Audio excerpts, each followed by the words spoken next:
What's good? Welcome into Titans Today. I'm Abby Alonzo, and yes, we are talking more free agent targets. It's week 2. Things have slowed down a little bit, but the Titans still have about $15.5 million in cap space, and they still have some needs. Can they fill them in free agency? Well, we're going to talk about it today, who they can go out and sign. Getting kind of low on the options here, but there's still options we're going to talk about. Before we do, make sure you hit that sub button. We are trying to grow. We've grown pretty well over the past couple weeks. I'm proud of it, but I'm trying to prove to all the boys in the office that I can do just as well as they can. Hit that sub button. Let's hit 6,500 subs before the draft so I can turn around and tell these boys I know what I'm doing.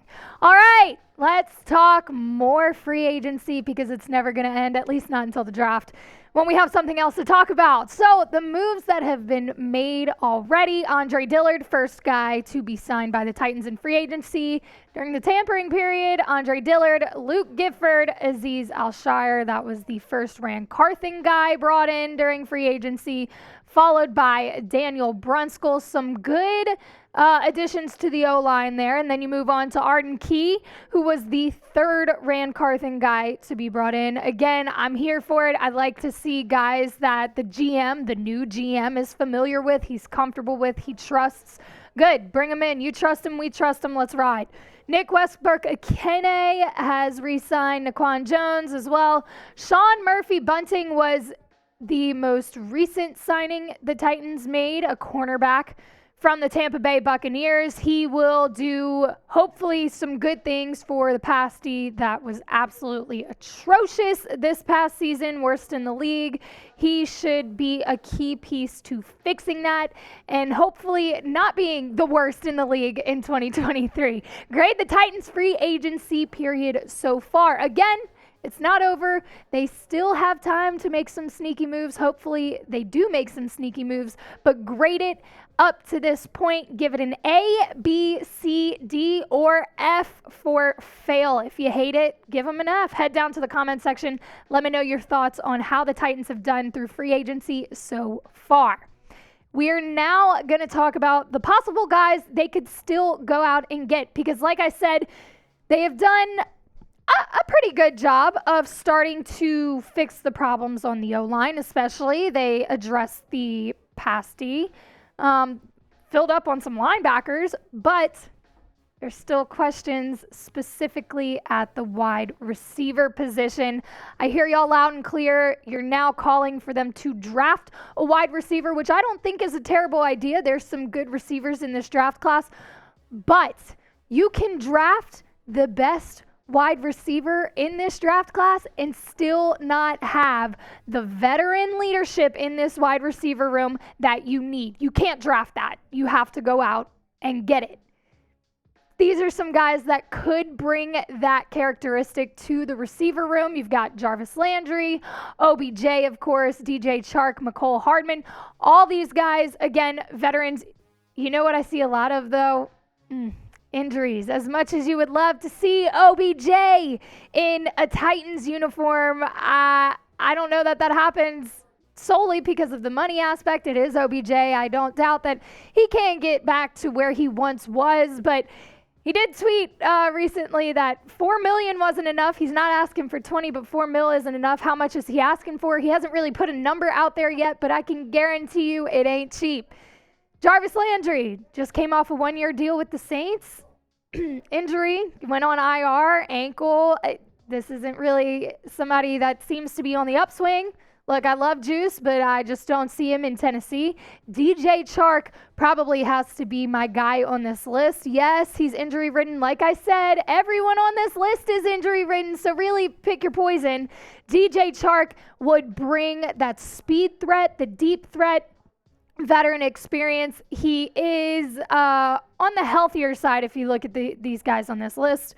I think if you can get past the fact that he hasn't played a full season since 2019, I think that he could bring a little bit of a good dynamic to be paired with Treylon Burks. And then, of course, you've got Mecole Hardman, who went through an injury spree here, didn't even get to play in the Super Bowl, tried to play in the AFC Championship, re-injured himself. Still, I believe he just had surgery. Questions there. So if you had to choose one on this list, I think I'm going with DJ Chark. But let me know who you guys think should be signed. Should the Titans sign a receiver in NFL free agency? Type Y for yes, type N for no. Maybe free agency isn't where they go get their vet. Maybe they trade for him. And maybe they trade for D-Hop. There are a lot of rumors starting to kind of come out of the woodworks that DeAndre Hopkins could land in Tennessee. Now, he doesn't have the injury problem, but he did have the 6-game suspension problem this past season for performance-enhancing drugs, violating that policy. But I still believe that he's got a lot of gas left in the tank. He does a good job. You're looking for a wide receiver one. He can be a wide receiver one next to Treylon Burks. That would be a nice little duo right there. And he brings the veteran leadership that, again, you can look to the draft to get an all-star and a weapon like you did Treylon Burks. It doesn't matter how good the receiver is. He can't bring the vet experience if he's never played in the NFL before. So you either got to sign somebody or trade somebody. Maybe you trade for DeAndre Hopkins. Before I continue with some more free agent targets, let me tell you about today's sponsor in Fanatics. They've got awesome Titans gear. They're always updating. And look, you want to get rid of the old and bring in the new, just like Rand Carthon is. So make sure you head to chatsports.com/TitansCombo and get you some of that new Titans gear. Follow Rand Carthon's lead and upgrade your Titans wardrobe today. Foster Moreau, a tight end. That kind of slipped through the cracks, I think. I think we've been so worried about the O-line and the receivers and the defense that we should probably take a look at the tight end position as well. And Foster Moreau is a very good free agent, kind of sneaky, a little bit of a sneaky pick here. But when you place him next to Austin Hooper, quite literally, they have very similar statistics. Again, Austin Hooper is a free agent. Do you let him walk? Do you maybe sign Foster Moreau instead? He's an under-the-radar player, but he's reliable. He's proved that time and time again in Vegas, even with all the chaos they were going through over there. He's coming off of a career year, and he has proven to be a pretty nice run-after-catch producer, which absolutely beneficial for this Titans team. And here's the thing, when you compare him to Hooper, he's the younger option. And I bring that up because Mike Vrabel has said time and time again, they are trying to get younger, healthier, more athletic. I think Foster Moreau could be an upgrade there. I think you might let Austin Hooper walk. There are a lot of teams looking for tight ends. If you can get Foster Moreau, bring him in, but word on the street is the man will end up in New Orleans. Sorry to get your hopes up. I just got to give you all the latest updates, but I believe that Foster Moreau could end up a New Orleans Saint and meet up with Derek Carr. That'd be interesting. If you can get your hands on Foster Moreau, though, maybe look into it, Rand Carthon. The next guy I want to talk about, Jonah Williams. He just came out and requested that he be traded because Cincinnati just signed Orlando Brown. And now Jonah Williams knows that my spot's probably being taken. Should I try to find somewhere else to play him? That's exactly what he's doing. Now, I don't know that this is the guy to kind of fill out this O-line. You made a lot of signings in free agency already. You were looking to sign maybe, we talked about Orlando Brown. We talked about Isaac Seumalo. I was really upset to see him sign somewhere else. But you still have a little bit of need on that O-line. I don't know that you get it from Jonah Williams, though. He seems to be like he's on a little bit of a downwards trend. He's not really keeping up with what he once was.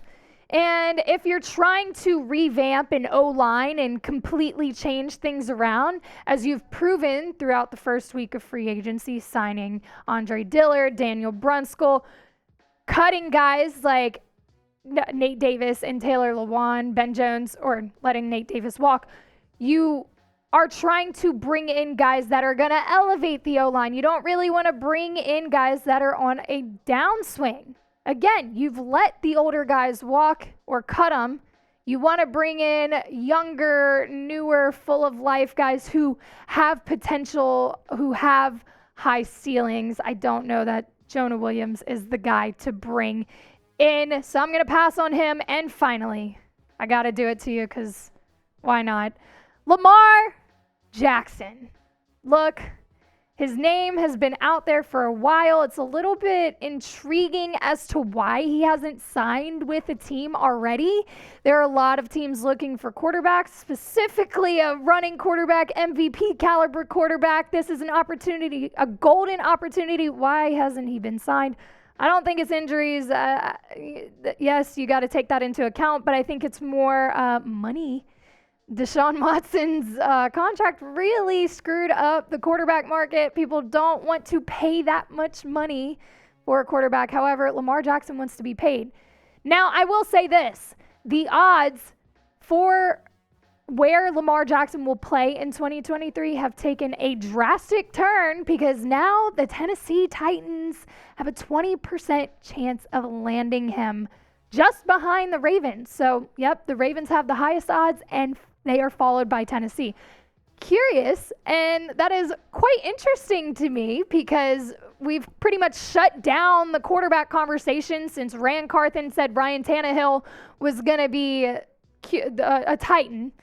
Again, there was no clarity or clarification on what he meant by that, but he did say Ryan Tannehill will be a Titan.